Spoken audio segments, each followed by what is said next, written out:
నమస్తే, నేను Yashoda. Welcome to Pallavi TV. సడన్గా మన రాష్ట్రంలో నీట్ పేరెంట్స్ అసోసియేషన్ ఏర్పడింది. అది మనందరికీ తెలుసు.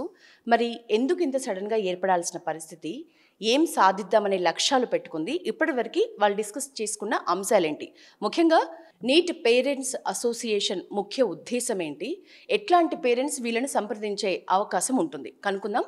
మనతో పాటు జనరల్ సెక్రటరీ రమేష్ గారు ఉన్నారు. సార్ నమస్తే. ముఖ్యంగా ఎట్లాంటి డౌట్స్ ఉన్న పేరెంట్స్ మిమ్మల్ని అప్రోచ్ అవ్వాలి అంటారు?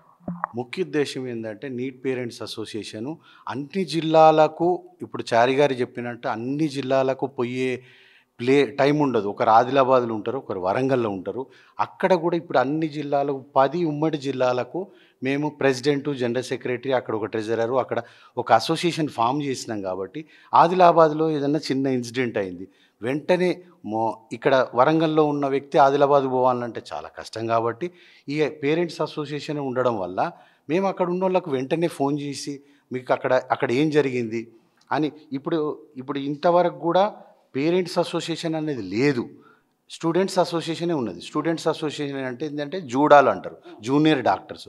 ఆ జూనియర్ డాక్టర్స్ ఏదన్నా ఎడ్యుకేషన్లో మాట్లాడాలంటే వాళ్ళు భయపడతారు. ఎందుకు భయపడతారంటే ఫ్యూచర్లో ప్రొఫెసర్లతో ప్రాబ్లం, అదే ఆ బాధ వచ్చి సీక్రెట్గా వచ్చి మాకు చెప్పొచ్చు.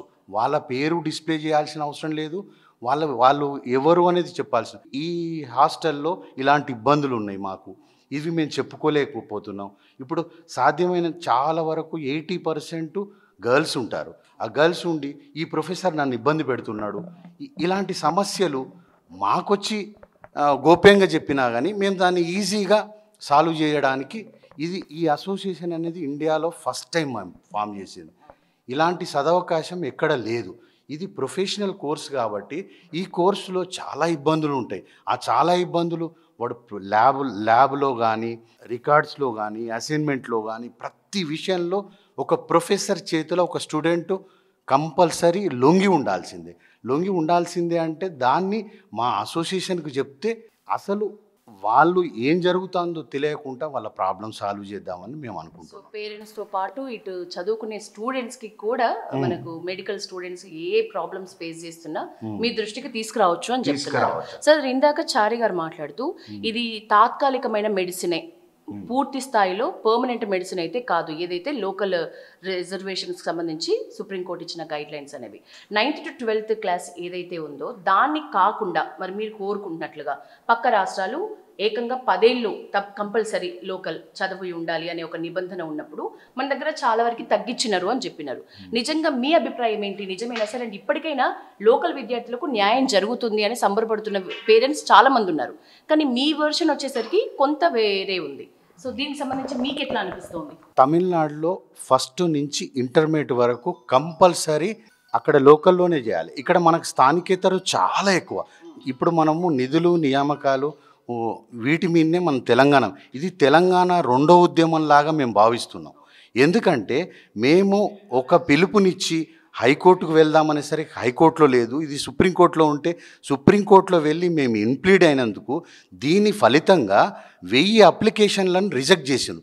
అంటే 1000 మంది ఫేక్ డాక్యుమెంట్స్తోనే వచ్చిండ్రన్నట్టు కదా అర్థం ఏంటంటే 1000 మందిని మేము ఇప్పుడు ఇంప్లీడ్, ఒక 500-600 మెంబర్స్ను మేము మెడికల్ సీట్లను సాధించినట్టే. మనం గత ప్రభుత్వం పుణ్యమా అని చాలా కాలేజీలు వచ్చాయి, చాలా కాలేజీలు గత ప్రభుత్వము ముఖ్యమంత్రి ఫలితంగా వచ్చాయి.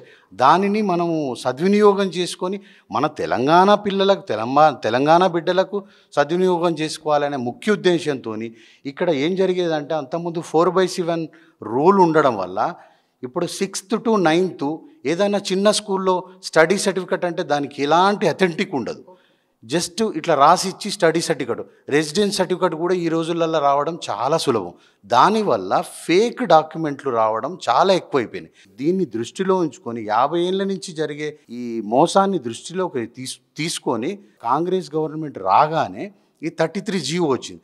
33 జీవోను ఇంప్లిమెంట్ కాకుండా లాస్ట్ టైము కోర్టుకు పోయిన వాళ్ళందరినీ 135 మెంబర్స్ను కనీసం వాళ్ళు ఉన్నరా లోకల్ వాళ్ళ, ఫస్ట్ to 12th వరకు దుబాయ్ చదివిన విద్యార్థులు కూడా లాస్ట్ టైం చూసే వరకు 135 మెంబర్స్లో వచ్చారు.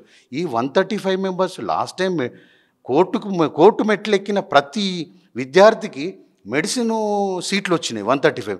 ఇలా జరిగేసరికి ఈ సంవత్సరం 459 మంది వచ్చాయి. ఇలా పెంచుకుంటూ వెళ్తున్నామనే ముఖ్య ఉద్దేశంతో నీట్ పేరెంట్స్ అసోసియేషన్ అయింది. నీట్ పేరెంట్స్ అసోసియేషన్ ఫస్ట్ ఇప్పుడు అయింది.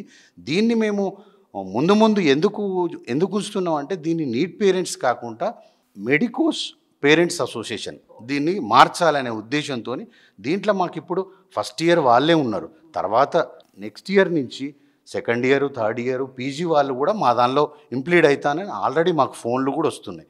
దీని ఫలితంగానే మనకు మంచి ఫలితాలు ఉంటాయని మేము అనుకుంటున్నాం. సో రీసెంట్గా నీట్ పేరెంట్స్ అసోసియేషన్ ఏర్పడింది సార్.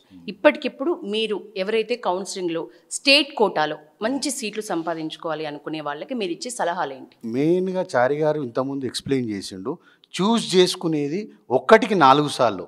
మనకు ఎక్కడైతే ఏది లాస్ట్ మనకు దూరం ఉన్నది అనే ఆలోచన పెట్టుకోవద్దు. మెడికల్ స్టూడెంట్స్ ఎప్పుడు కానీ ఎక్కువ ఎంతమంది పేషెంట్లను డాక్టర్లు కలిస్తే అంత మంచి ఫలితాలు ఉంటాయి వాళ్ళకు తర్వాత ఉన్న రిజల్ట్లలో. అందుకోసం దూరము దగ్గర అని ఆలోచించకుండా ఎంత సీనియారిటీ ఉంది కాలేజీకి దాన్ని అంచనా వేస్తూ వీళ్ళు వెబ్ ఆప్షన్స్ పెట్టుకుంటే బెస్ట్ అన్న. జనరల్గా పేరెంట్స్ చేసే లేకపోతే స్టూడెంట్స్ చేసే ఎంపిక ప్రక్రియలో చేసే మిస్టేక్స్ అంటే ఇప్పటివరకు ఏం గమనించిండ్రు మీరు? ఎక్కువ ఏం చేస్తారంటే హైదరాబాద్కు దగ్గరలో ఉండాలి, సిటీకి దగ్గరలో ఉండాలి, అది ఎక్కువ ఆలోచిస్తారు. అది కాదు ముఖ్యం. ఇక్కడ అన్ని కాలేజీలకు ఈ మెడికల్ కాలేజీలకు డిఫరెంట్. ఎట్లా అంటే ఇందులో ఎంత ఎక్కువ పేషెంట్స్ ఉన్న కాలేజీకి వెళ్తే దానికి మంచి ఫలితం ఉంటుంది. వాళ్ళకి రిజల్ట్లో కానీ ప్రాక్టికల్స్లలో కానీ చాలా మంచి ఆదిలాబాద్లో ఉన్నది college the best college, Nizamabad college ఉన్నది ది బెస్ట్ కాలేజ్, ఇప్పుడు వరంగల్లో కేఎంసి ఉన్నది ది బెస్ట్ కాలేజ్. అట్లాంటి కాలేజీకి వెళ్తే వీళ్ళకి మంచి సబ్జెక్ట్ వస్తుంది. మనం దూరాన్ని బట్టి కాదు, దగ్గర ఉంది అని కాదు, నిజానికి కాలేజీకి ఉన్న సత్తా ఏంటి, కాలేజీకి ఉన్న రెప్యుటేషన్ ఎట్లాంటిది, ఇవి దృష్టిలో పెట్టుకొని మనం చూస్ చేసుకుంటే మనకి మన పిల్లలకి ఫ్యూచర్ చాలా బాగుంటుంది అని చెప్తున్నారు.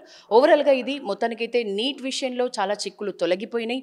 కొత్తగా ఒక పేరెంట్స్ అసోసియేషన్ ఏర్పడ్డ కారణంగా పేరెంట్స్తో పాటు ఎవరైతే చదువుకునే పిల్లలు ఉన్నారో వాళ్ళకి ఈవెన్ లేడీస్కి ప్రాబ్లమ్స్ సీనియర్స్ వల్ల అయినా వాళ్ళ సూపర్ సర్స్ వల్ల అయినా ఎట్లాంటి ప్రాబ్లమ్స్ వచ్చినా ఇక నుంచి మేము ఉంటాం వాళ్ళ సమస్యలు పరిష్కరించడానికి అనే ఒక హామీ అయితే 100% ఇస్తున్నారు. చూడాలి వీళ్ళ పనితీరు ఎలా ఉంటుంది, అలాగే వీళ్ళను నమ్ముకుని ఎన్ని ప్రాబ్లమ్స్ సాల్వ్ అవుతాయి అనేది మాత్రం మనం వేచి చూడాల్సిన పరిస్థితి. ఇది ఇవాల్టి ఒక ఫేస్ టు ఫేస్. కెమెరామెన్ కిరణ్తో యశోద, పల్లవి టీవీ.